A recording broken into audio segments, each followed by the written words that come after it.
नमस्कार प्रिय भक्तों और दर्शक बंधुओं, स्वागत है आपका उस दिव्य यात्रा में जहां हर शब्द आपकी आत्मा को छुएगा और हर कथा आपके भाग्य को नई रोशनी देगी। आज हम खोलने जा रहे हैं कार्तिक मास का वह गुप्त खजाना जो सदियों से आर्षि मुनि संत महात्मा अपने हृदय में छिपाकर रखते आए हैं। ऐसे दान जिन्हें करने मात्र से भगवान विष्णु स्वयं आपके द्वार पर आकर खड़े हो जाते हैं और कहते हैं, बस अब तुम्हारे जीवन से दरिद्रता का नामो निशान मिट जाएगा। कल्पना कीजिए, एक पल के लिए आपका घर हमेशा अन्न धन वैभव से भरा रहता है। आपके बच्चों के चेहरे पर मुस्कान रहती है, आपके बुजुर्गों को कभी कोई कमी महसूस नहीं होता और आपके पूर्वज स्वर्ग में गर्व से कहते हैं, यही हमारा वंश है, यही हमारा कुल है। ये कोई स्वप्न नहीं, ये सच्चाई है और ये सच्चाई आपको मिलने वाली है। आज की इस कथा के माध्यम से इसलिए आंखें बंद कीजिए, मन को शांत कीजिए और मेरे साथ चलिए उस पवित्र कार्तिक मास की गलियों में जहां भगवान हर घर में मेहमान बनकर आते हैं और दान करने वाले को राजा बनाकर जाते हैं। तैयार हैं? तो चलिए शुरू करते हैं साथियों। सबसे पहले आइए बात करते हैं दीपदान की। दीपदान सुनने में छोटा लगता है, लेकिन इसका प्रभाव इतना विशाल है कि स्वर्ग लोक तक इसकी ज्योति पहुंचती है। दीपदान का अर्थ है प्रकाश का दान, लेकिन यह केवल बाहर का प्रकाश नहीं, यह आपके भीतर छिपे अंधकार को मिटाने का दान है। सोचिए, जब आप तिल के तेल का दीपक जलाते हैं तो उस छोटी सी लौ में आपकी श्रद्धा, आपकी भक्ति, आपकी कृतज्ञता सब कुछ समा जाता है। और जब आप यह दीपक भगवान विष्णु, तुलसी माता और गंगा मैया के नाम से दान करते हैं तो मानो आप अपने जीवन के सारे पापों को उस लौ में जला देते हैं। प्रिय भक्तों, कार्तिक मास की संध्या बेला सबसे पवित्र समय होता है, जब सूर्य पश्चिम में डूबता है, आकाश में लालिमा फैलती है और चारों तरफ शांति का आलम होता है। उसी समय अपने घर के आंगन में तुलसी के पौधे के पास खड़े हो जाइए, हाथ में मिट्टी का दीपक लीजिए, उसमें शुद्ध तिल का तेल डालिए, बाती रखिए और जलाते समय मन में यह भावना लाइए, हे प्रभु, जैसे यह दीपक अंधकार को मिटा रहा है, वैसे ही मेरे हृदय के अज्ञान, लोभ, क्रोध, मोह, ईर्ष्या सब कुछ मिटा दो। बस इतना कहते ही आप देखेंगे कि आपका मन हल्का हो जाएगा, आपकी आत्मा में एक नई ऊर्जा का संचार होगा। अब सुनिए एक सच्ची कथा। प्राचीन समय में एक गरीब विधवा रहती थी। उसके पास कुछ नहीं था, लेकिन कार्तिक मास में वह हर साल एक दीपक बचा कर रखती थी। एक साल उसने केवल एक दीपक जलाया, लेकिन उसमें इतनी श्रद्धा थी कि वह लौ सीधी स्वर्ग पहुंच गई। भगवान विष्णु ने देखा और कहा, इस स्त्री ने मुझे सच्चा प्रकाश दिया है, अब इसके जीवन में कभी अंधेरा नहीं आएगा। अगले जन्म में वह उसी नगर की रानी बनी और उसके खजाने कभी खाली नहीं हुए। भक्तों, दीपदान सिर्फ दीपक जलाना नहीं, यह आपके आने वाले कल की नींव रखना है। जहां रोज तुलसी के नीचे दीप जलता है, वहां माता लक्ष्मी कहती हैं, यह मेरा घर है, मैं यहीं रहूंगी। राक्षसी शक्तियां दूर भागती हैं, कलह का नामो निशान नहीं रहता। पूर्णिमा या अमावस्या की रात को विष्णु मंदिर में दीप जलाएं और देखिए कैसे आपका भाग्य चमकने लगता है।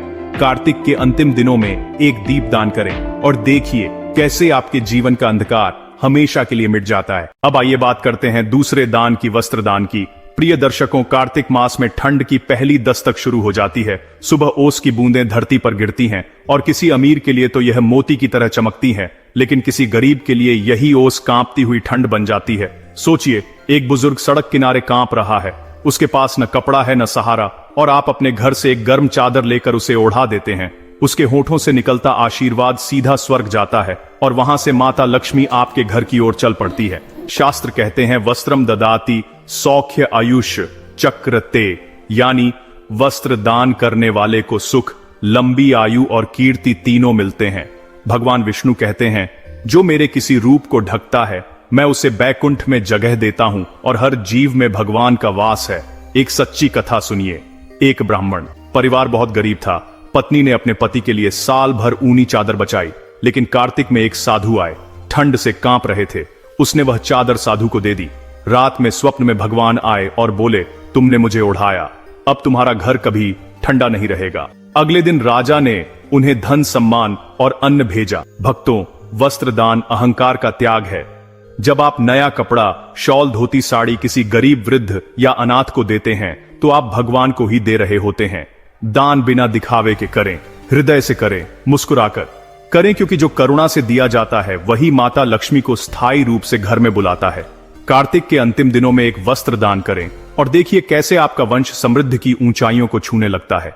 अब आता है सबसे महान दान, अन्नदान। प्रिय भक्तों, सभी दानों में अन्नदान सर्वोच्च है, क्योंकि अन्न ही जीवन है, अन्न ही ब्रह्म है। शास्त्र कहते हैं अन्नदान परम दान, विद्यादान तथा परम, यानी अन्नदान से बड़ा कोई दान नहीं। भूखे को खिलाना भगवान को खिलाना है। कार्तिक मास में दिया अन्नदान कोटि यज्ञों का फल देता है। एक किसान मधुकर की कथा याद कीजिए। उसके पास केवल एक मुट्ठी चावल बचा था। पूर्णिमा के दिन साधु आए, भोजन मांगा। पत्नी ने मना किया, लेकिन मधुकर बोले, अगर भूखे को नहीं खिलाया तो यह अन्न भी व्यर्थ है। उसने चावल दे दिए। रात भगवान आए, बोले, तुमने मुझे खिलाया, अब तुम्हारा घर कभी खाली नहीं रहेगा। सुबह खेत में सोने के सिक्के उगाए। भक्तों, अन्नदान जीवदान है। ब्राह्मण, साधु, गौशाला, गरीब परिवार को भोजन दें। पूर्वज तृप्त होते हैं, घर अन्नपूर्ण रहता है।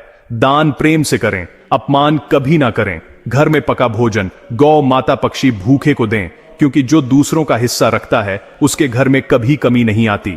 कार्तिक में अन्नदान करें और देखिए कैसे आपका भाग्य सोने की तरह चमकने लगता है।